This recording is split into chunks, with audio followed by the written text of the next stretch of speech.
Whew, Hollow Knight was a very intense series. Really glad that I played that. On another note though, it did tucker my mind out. And you know, summer is right here. And what better way to spend it than to go back to my demon girls. Hi guys, and welcome back to Helltaker, the Second Circle. And you know why I am here again. Third dates have arrived, and the fourth dates are being worked on right now, as per Team 133.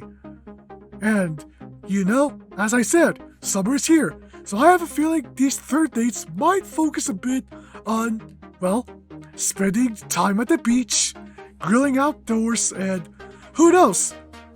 With all that said, let's get started on these third dates. On the following day, as you head into the kitchen to start the day with a fresh pot of coffee, you are surprised to find that you are not alone. Justice and Modius are already awake and are sitting at the kitchen table chatting. Whoa, wait a minute. Justice, I see that you've really been hitting the gym the last time we went out together. Sheesh! They stop as you walk in, grinning at your presence. Ah man, it's been a while. How do I do these voices again? Good morning, sleepyhead. Feeling tired today, Chief? What are you two talking about? It's 7 a.m. Yeah, and? Everyone else is already up. You're the one who slept in this time. You're kidding. Afraid not. What about Pandemonica? She drags Strada to the store to restock the fridge and pantry. Strada went? She needed a new pot for her cactus. Oh yeah, that's right. I forgot that was supposed to be a gift for Melina, but Melina, destroyed it. I suppose that makes sense. And Pandemonica does exert an unusual amount of control over Strada. What about her coffee, though? Oh yeah, she didn't have her coffee yet, I think. Modius gestures to the sink where the grinder lays amongst the... Okay, she did get her coffee. Looks like she's taken a liking to that grinder you gave her. She was up early and made her own coffee with it. Alright. Well, what about Cerberus? Judgment took her for a walk. Oh, Judgment did. Okay, Melina. Azazel and her went to a gaming cafe for research purposes. I suspect only Azazel will be doing research. You're probably right. Surely Lucy is still around.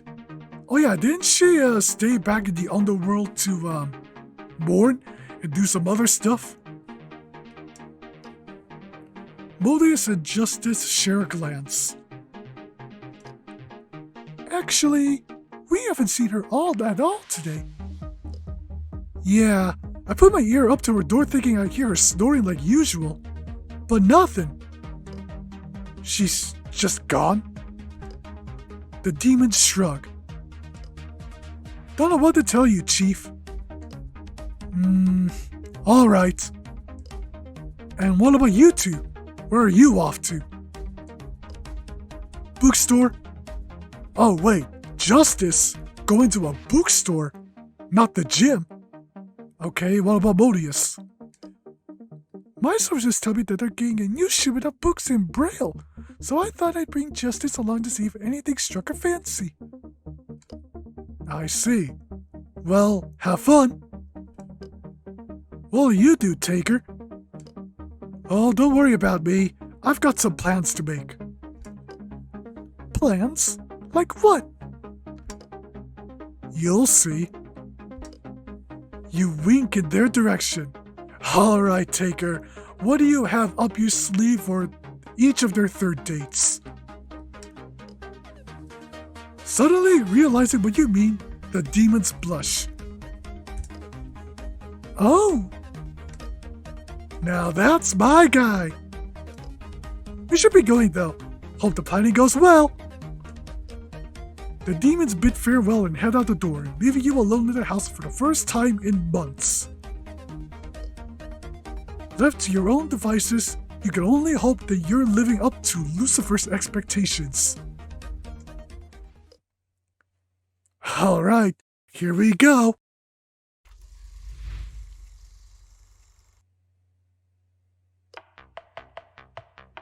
Oh wait, we're not at the kitchen this time. We're right at the front door. Okay.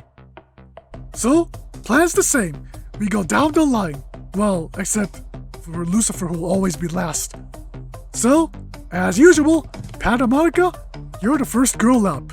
What do you got?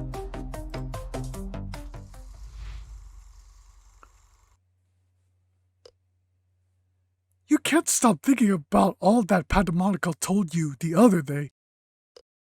Her words occupy your thoughts to such a degree that you find yourself going out of your way to do research on the matter.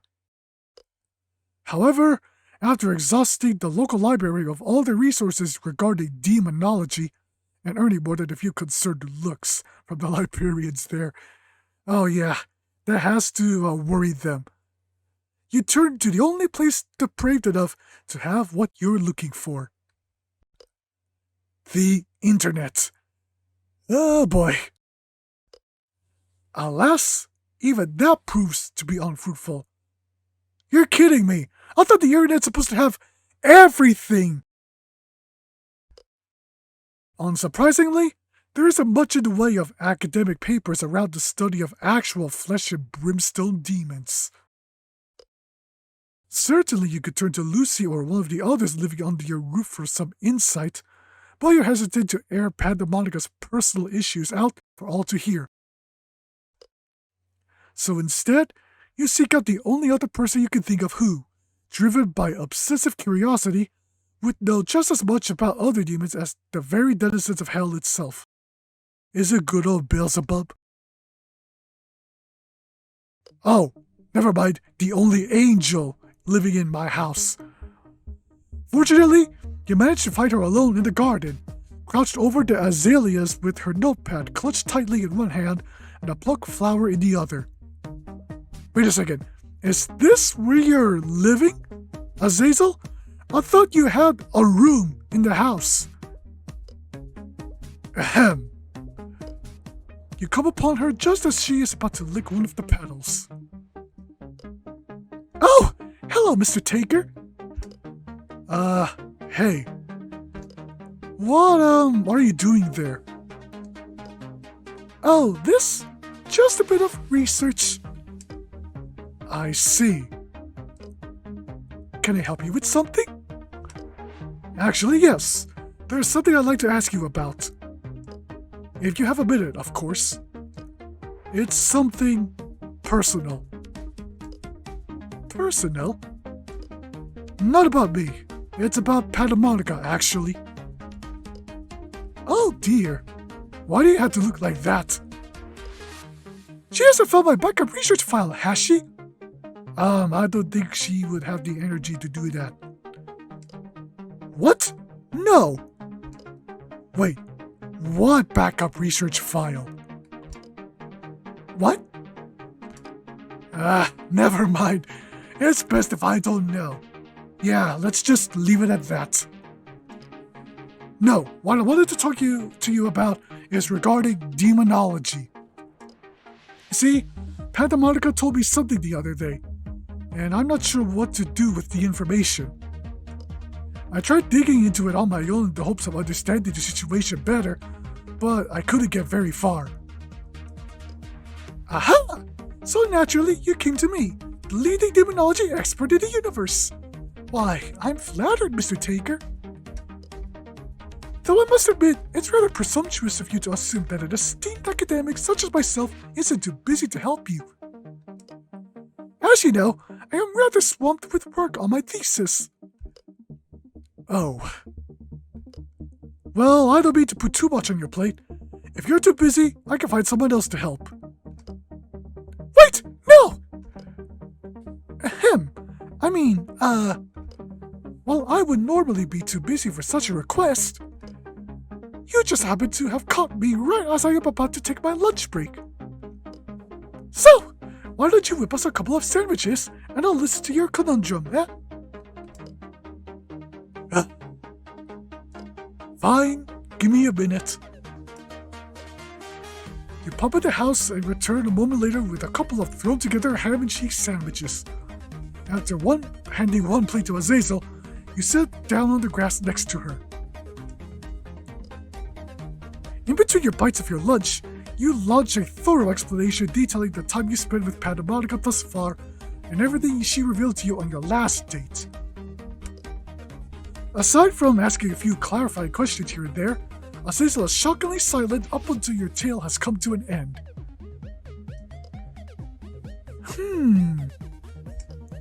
This is all very interesting indeed.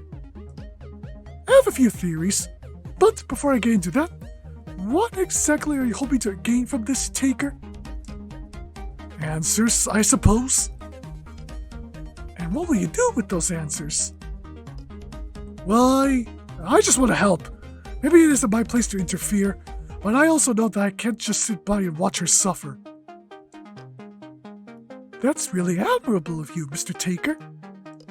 I'm sure that even if you fail to make a difference, she'll appreciate the effort. I hope so. Now, on to my theories. As it stands, I believe the primary reason for Pandemonica's affliction is thanks to the influence hell exerts over its denizens, whether they remain within its direct boundaries or not. Therefore, it stands to reason that, in order to ease her particular malady, you need to lessen hell's metaphorical grip over her. The easiest way to do this is to distance her from hell. So I just need to bring her somewhere that's as far away from hell as possible? Isn't the overworld far away from hell as possible already? Like a really tall mountain? Okay, maybe not that far, Taker. Yes, that's one way of thinking about it, I suppose. But I'm afraid it isn't quite so simple.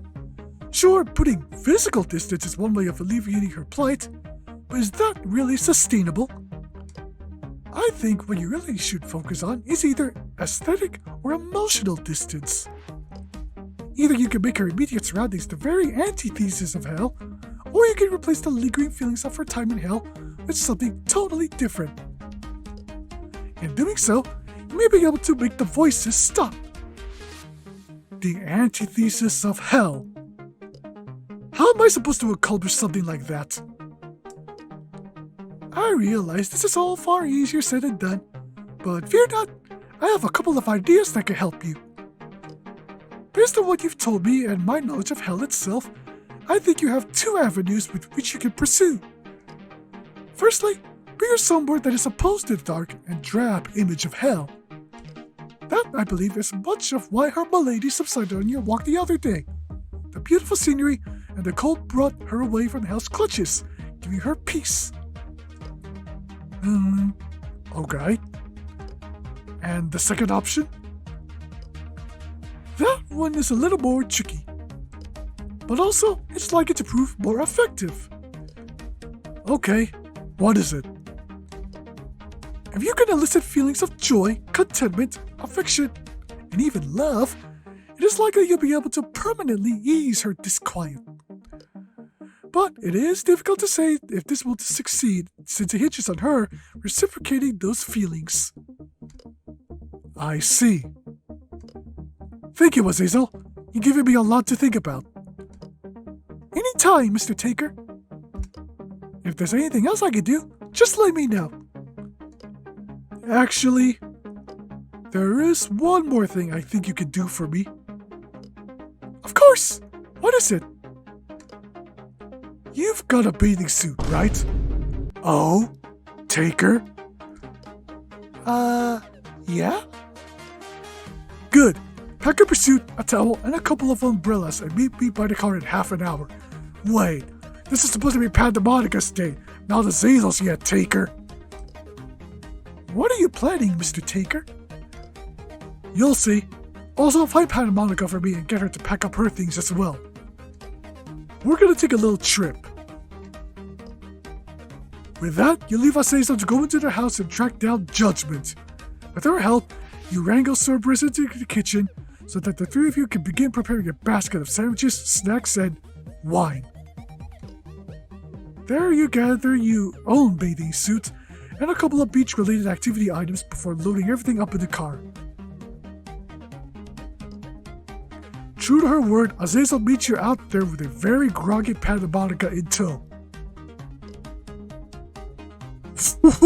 Whoa, wow. Hold on a second, everyone. Okay, but this is just divine. Exquisite. What in the world is going on, Taker? And why are we all standing here in our bathing suits? Hop on in and you'll see. Pandemonica pauses to glare at you before sliding into the passenger seat. Satisfied that no one has gotten hurt yet, you hop behind the wheel.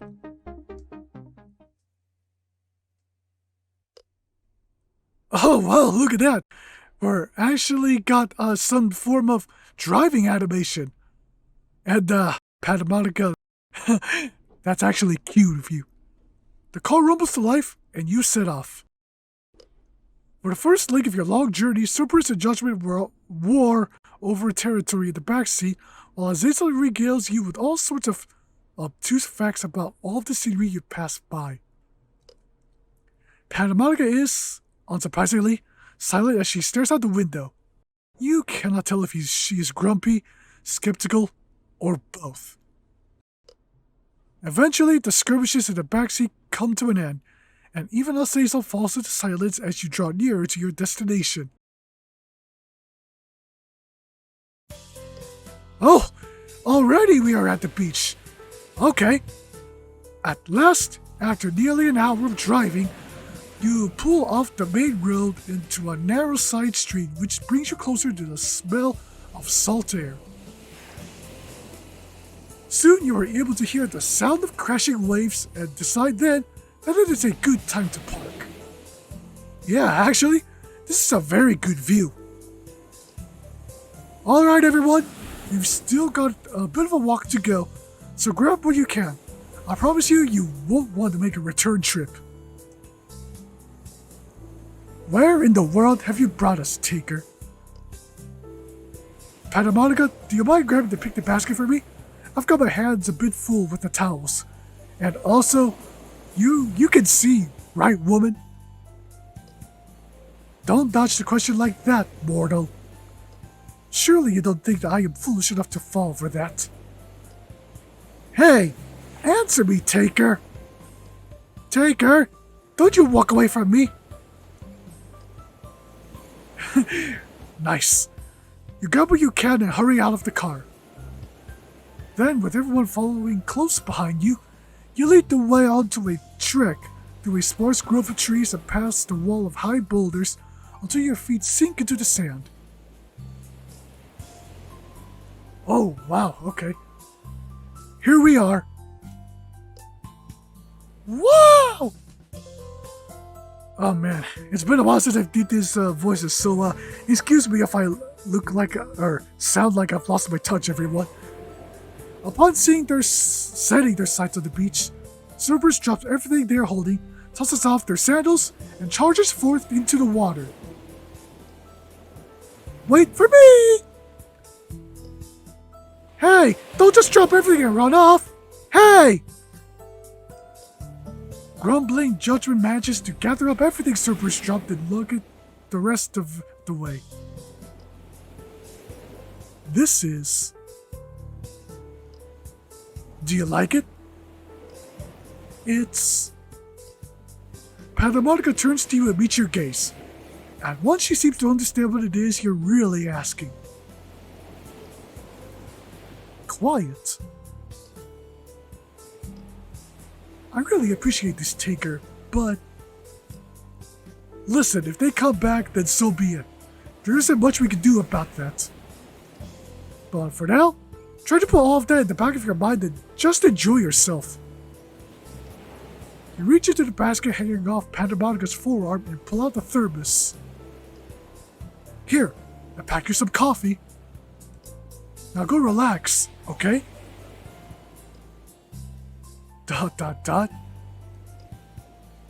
Thank you. Look at that, see? You nod and watch Pandemonica walk off to set up the blankets. Then, a shout draws your attention to Judgment chasing Cerberus through the shallow water, running circles around the crouched Azazel. Come back here, you! Quit running like that! You're scaring away the specimens!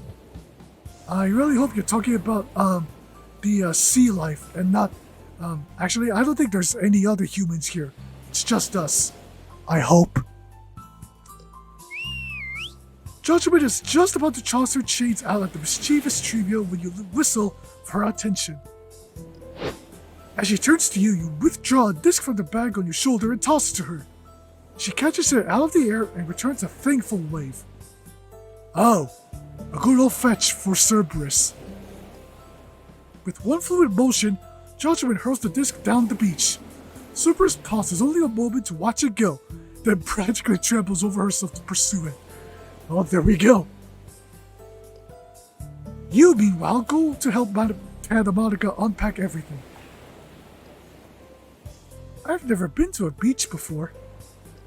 Aside from the banks of the river Styx, of course, which aren't necessarily pleasant, we don't have anything like this. But where are all the people?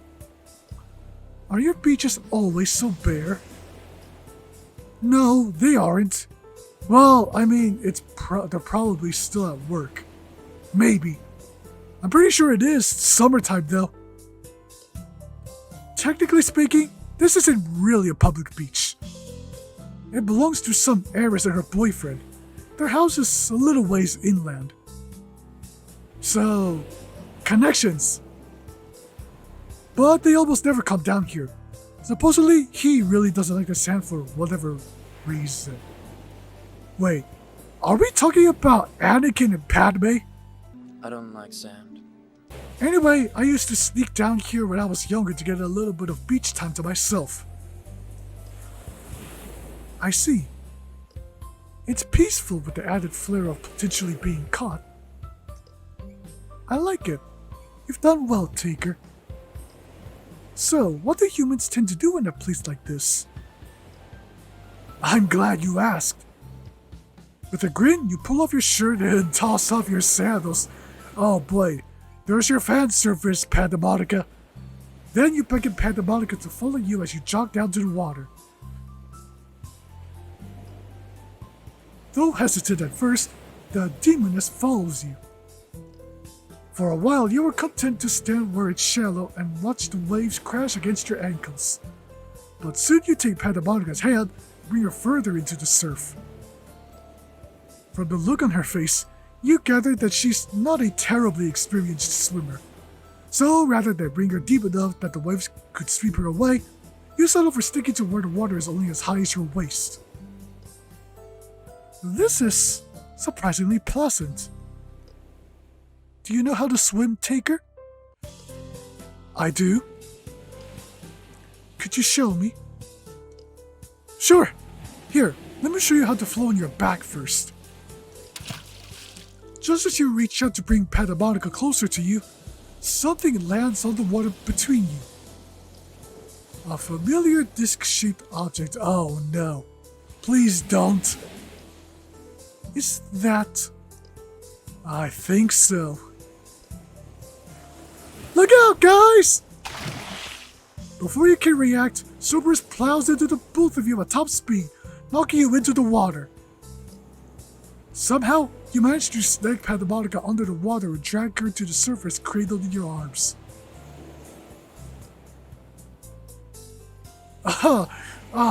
Look at that. Sorry! It's alright. Like hell it's alright. I could have drowned! Come here, you! Pandemonica swarms out of your grasp and launches herself at Cerberus. The trio scamper off at a surprising pace, and you soon find yourself chasing Pandemonica, who is in turn chasing Cerberus. Okay, what about Azazel and Judgment? Judgment and Azazel watch the scene unfold with dumbstruck expressions. Pandemonica, wait! I'll strangle them! Your chase brings you out into the beach for a while before Cerberus wisely realizes that the water is the safest place from Pandemonica. They charge into the surf, but Pandemonica follows after them. With a yelp, Cerberus tries to splash water into Pandemonica's face, hoping to make a swift escape when she's blinded. But the sleepy demon is not deterred. Well, looks like she's had enough coffee for this trip. Pretty soon a splash fight breaks out. Pandemonica enlists you, Azazel, and Judgment to help her overcome the boundless energy of her foe. Before long, the splash fight turns into an all-out splash war, which lasts until the sun begins to set. With daylight waning, you finally call on the battle and head towards the beach. The demons all follow suit, collapsing onto their towels with content expressions. You pass out sandwiches and wine to everyone. You know, that's a first for me. Wine at the beach. Though you, Pandemonica, and Judgment savor your dinner, Cerberus scarfs down her food so that they can head down by the water and begin making sandcastles. Azazel too eats quickly so she can return to the pools and examine the wildlife. Judgment is content to watch them for a time, but soon she too gets up, grumbling something about how they're doing it all wrong. Oh yeah, are they probably just putting sand in the buckets and then setting them up, instead of whiting the sand first, then setting them up? Oh ho ho! What is this, Taker? Left alone, you and Pandemonica set your sights on the horizon, where the sunset has bathed the sky a deep shade of red. You know, you feel her scoot closer to you on the blanket and loop her arm around yours. Aho! We don't have sunsets in hell. Well, you could probably tell from the very first game. I've certainly heard of them before, but I never imagined that one could be this beautiful. With a sigh, Pandemonica leans her head against your shoulder. Thank you for today, Taker. I've never felt so at peace. I hope that it lasts. Me too. This is everything I've ever wanted. ...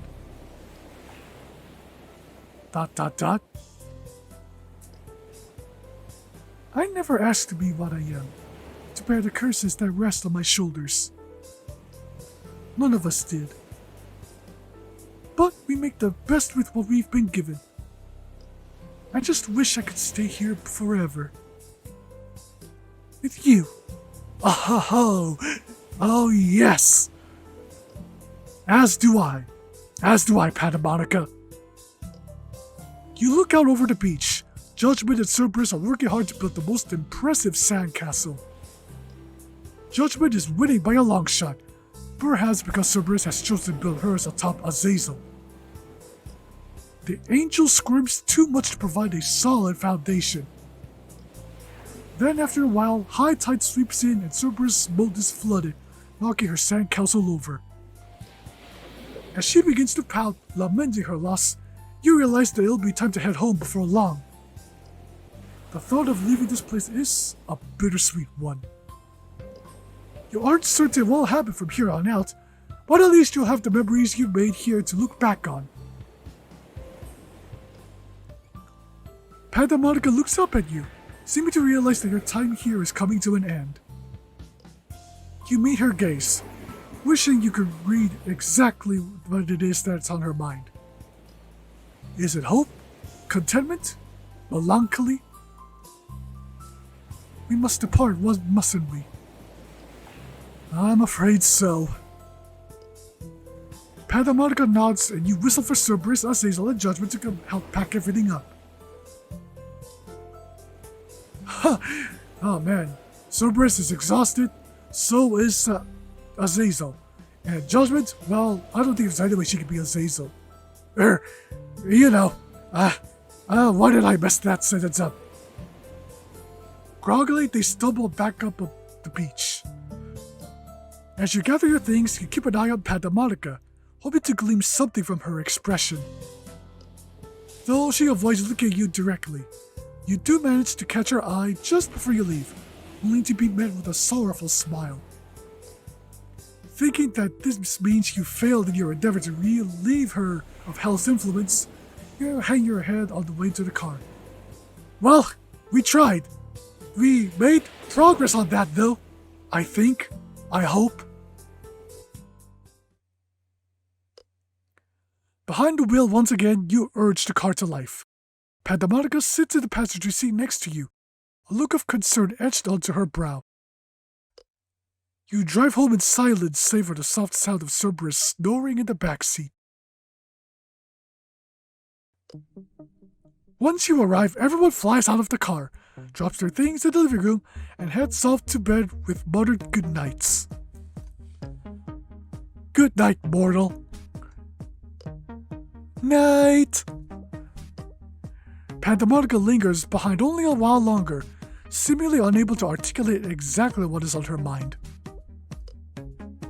Taker, Don't worry about it, Pandemonica.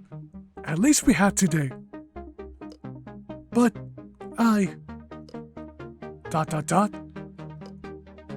Yes, you're right. Good night. Good night. You let out a breath that you feel as though you've been holding in since that morning. Azazel passes you on her way to bed, patting you encouragingly on the back as she goes.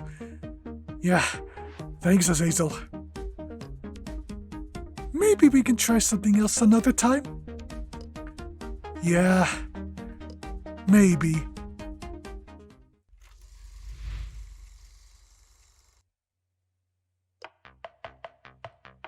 Well, at least we took her to the beach, along with Judgment, Cerberus, and Azazel somehow.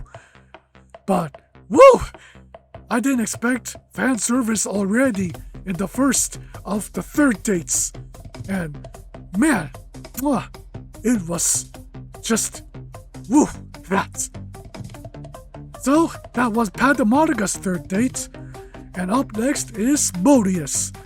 And I really hope that we go back to the beach for her third date. So, if you guys enjoyed Pandemonica's third date to the beach, hit that like button.